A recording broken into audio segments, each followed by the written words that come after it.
Hello everybody, this is the Avengers from Sanix 3D diorama that I am building right now.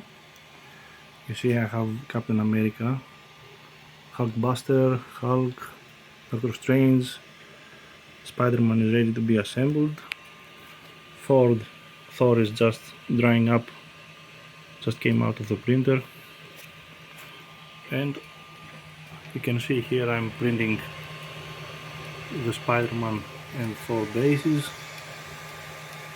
the last parts to be assembled. Here, and this is gonna be a big project. I'm gonna try to make it as good as possible. You can stick around to see what my progress.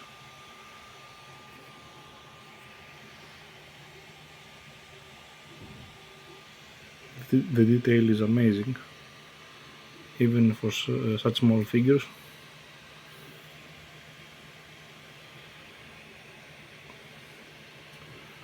I need some gap filling here on the bases that I have printed with my FDM printers.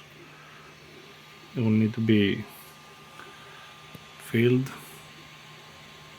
So that's it for now, guys.